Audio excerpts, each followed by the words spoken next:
Demokratiyani ilgari surish fondining o'tgan yillardan buyon tarqatib kelayotgan demokratiya mukofotini 2019-yil Dunyo Uyg'ur qurultiyi, Xitoyga yordam tashkiloti, Tibet harakati instituti qatorliq guruhlarga taqdim qilinganligi haqidagi xabar muhojiratdagi Uyg'urlarni to'liq suyuntirgan hodisalardan biri bo'lib qoldi. Bu yillik mukofot taqdish murosimi 4-iyun kech soat 5da Amerika Davlat Majlisining asosiy zalida o'tkazildi. Mukofot tarqatish murosimi demokratiyani ilgari surish fondining raisi Karl Gershmanning ochilish nutqi bilan boshlandi.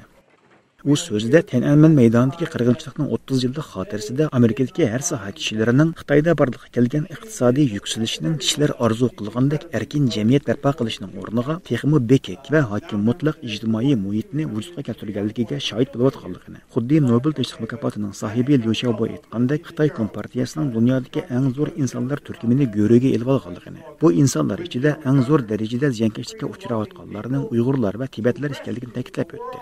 Shundaqla o'zining bularni qalblashib qolgan shaklda osonlik millat deb emas, balki xalq deb ataydiganligini aytganda zalda gulduras olqish yog'di. Tibetan and Uyghur peoples notice that I don't call them minorities, I call them peoples because they are people. U so'zining davomida Uyg'urlar, Tibetlar qatorliqlarning madaniyat, kimlik, til va e'tiqod sohalarida Xitoy kompartiyasining kelayotgan o'rtaq tahdidga duch kelayotganligini, Xitoy kompartiyasining o'zlari kontrol qilib bo'lmaydigan hamma shayini o'zlari uchun tahdid deb qaraydiganligini, hamda bu xil tahdidlarni yo'qotish uchun bostirish chorasini qo'llanayotganligini ta'kidlab kelib, dal mush xil bostirishlarga qarshi egilmay sunmay kurash qilib kelayotgan 3 xil guruhdagilarning vakillariga bu yillik demokratiya mukofotining taqdim qilinganligini, bo'libmi millionlagan Uyg'urlar lagerlarga qamalgan Uyg'urlar diyoridagi xalqning haq va huquqlarini qo'llash uchun eng zo'r darajada tirishchilik ko'rsatayotgan Dunyo Uyg'ur qurultiyining bu mukofotga loyiq ekanligini bayon qilib, o'zining Uyg'urlar diyorini Xinjiang demasdan Sharqiy Turkiston deb ataydiganligini bildirganda zalda yana bir qatim gulduras olqish yog'irdi. From East Turkestan, notice I don't say Xinjiang, to East Turkestan.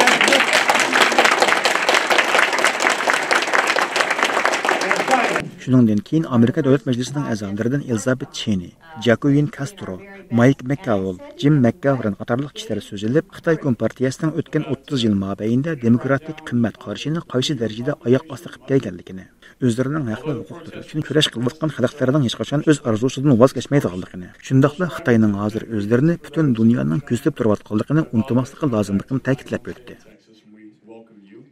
Mukofot nonqisini taqitishda oldi bilan Xitoyga yordam tashkilotining vakili Bob Fu sahnaga chiqib so'z oldi. U so'zida Xitoy kompartiyasining zulmlari haqida so'z qilib, yolg'onchilik va soxtapazlik ustiga barpo bo'lgan bu hokimiyatning har qachon haqiqatning oshkora bo'lishidan eng qo'rqadiganligini, Uyg'urlar diyoridagi Xitoy advokat Jang Haitauning ijtimoiy taratqularda o'z qarashlarini bayon qilganligi uchun 19 yillik qamoqqa hukm qilinishidagi reallikdan bu hokimiyatning mohiyatini ko'rib olgani bo'lganligini yana bir qatam yig'inahliga eslatdi.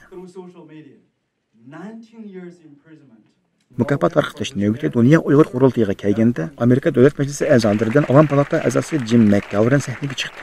U so'zda navbatda Uyg'urlar diyoridagi zulmning inson tasavvuriga sig'maydigan darajaga borganligini, bo'libmi millionlagan Uyg'urlar lagerlarga qamalgandan buyon lagerlardagi ko'plagan vahshiyliklarning ma'lum bo'layotganligini, bu joydagi mahbuslarning ruhiy va jismoniy jihatlarda qanday azob-uqubatlarga mubtalo bo'layotganligini, yetim qilayotgan sabiylarning bu xil bostirishning ikkilamchi qurbonlariga aylanayotganligini, lager teshidagi Uyg'urlarning bo'lsa amaliyotda ustuvuchuq turmaga mahkum bo'layotganligini, bu jihatda Dunyo Uyg'ur qurultiyining Uyg'urlarning haqqoniy huquqlari uchun armay talmay tirishib kelayotganligini ta'kidlab o'tgach, 2019-yilda demokratiya mukofoti lo'nqisini Dunyo Uyg'ur qurultiyining raisi Dolqin Aysaga topshirib berdi.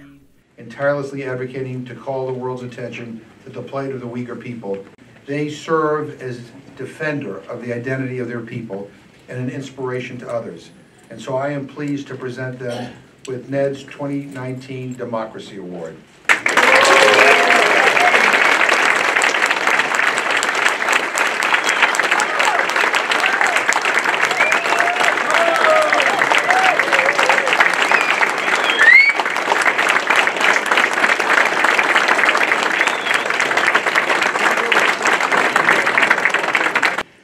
Dolqin Aysa mukofot lo'nqisini olgandan keyin so'zlab, Dunyo Uyg'ur qurultiyining munosabatli xizmatlariga yaqindan hamdam bo'layotgan har qaysi tashkilotlarga va shaxslarga alohida tashakkur bildirdi. Shundaqla bu mukofotni topshirilish bilan o'zlarining xizmatidan to'xtab qolmaydiganligini, lagerlardagi millionlagan Uyg'urlar hurlikka chiqmoqcha, butkul Uyg'urlar erkinlik, demokratiya va o'z-o'ziga bo'lgan ig'dorlikqa erishmoqcha o'zlarining hargizma to'xtab qolmaydiganligini bildirdi.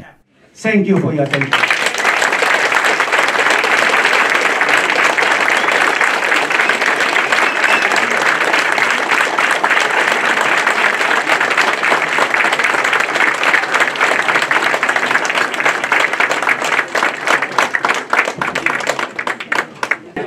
Yig'in oralig'ida biz To'lqin Aysani ayrim ziyorat qildik. Rahmat, bu mukofotning aytib hayajonlandim. Chunki bunlar bizim uchun aytib qimmatli bunlar. Chunki Xitoy hukumati Uyg'ur harakatini butun dunyoga terrorist deb tunishtirish qilishayotgan. Bo'libmi dunyo hukumatining xalqaro faoliyatini to'sish uchun dunyo hukumatining terrorizm bilan, uning shaxsiy terrorizm bilan ayblab oldimizni to'sishtirayotgan bir vaqtda dunyodagi davlat mukofotlardan biri bo'lgan demokratiya mukofotining dunyo hukumatiga berilishi bizni haqiqatan hayajonlantirdi. Bu Xitoy hukumatiga berilgan eng chong javob ham egir bir kaçak deb o'ylayman. Chunki bundan keyin Xitoy hukumati dunyoda dunyo hukumatini terrorist deb ayblamaydi. Ayblisimi uning bozorini topolmaydi. Bu Uyg'ur davosiga, Sharq Turkiston davosiga va dunyo hukumatining xalqaro faoliyati uchun echilgan yana bir eshik deb o'ylayman. Uyg'ur xalq uchun sizlarcha. Albatta Uyg'ur xalq uchun cho'ng bir g'animat bu. Chunki bugun dunyoda terrorizm qarshi kurashning urushning bayroqlari bo'layotgan Amerikaning mushu kongressining binosining ichida bu mukofotning dunyo hukumatiga berishi amaliyot Uyg'ur xalqining davosining haqli bir da'vo ekanligi berilgan bir mukofot deb o'ylayman. Chunki Xitoy bunun uchun Uyg'ur davosini, Uyg'ur xalqini terrorizm bilan bog'lab ayblayman, yo'q qilaman deydigan maqsadiga yetolmaydi. Demokratiyaning ilgari surish fondining raisi Karl Gershman ziyoratimizni qabul qilganda o'zlarining bu yillik mukofotni Dunyo Uyg'ur qurultiyiga berishidagi sabablar haqida to'xtalib o'tdi. We wanted to show them that they're not alone and that they have support. And they have support in the U.S. Congress. And we're doing that on the 30th anniversary of Tiananmen Square. It's very important that we let the Uyghur people know that they're not alone, that there is hope. Yig'inning oxiriga ulgurib yetib kelgan Amerika Avam palatasining raisi, Amerikaning siyosiy sahnachiligi 3-nomerlik shaxs Nancy Pelosi xonimni so'z oldi. Bu so'zida ayni vaqtda Tiananmen maydonida ko'krak terib o'tirib chiqqanlarning biri dal mush zalda o'tirgan o'rkash ekanligini, uning ayni vaqtda amdida 20 yoshda bo'lishiga qaramay, haqqoniyat uchun yo'lboshchi bo'lganligiga o'zining nihoyat yuqori baho berganligini ta'kidlab o'tdi.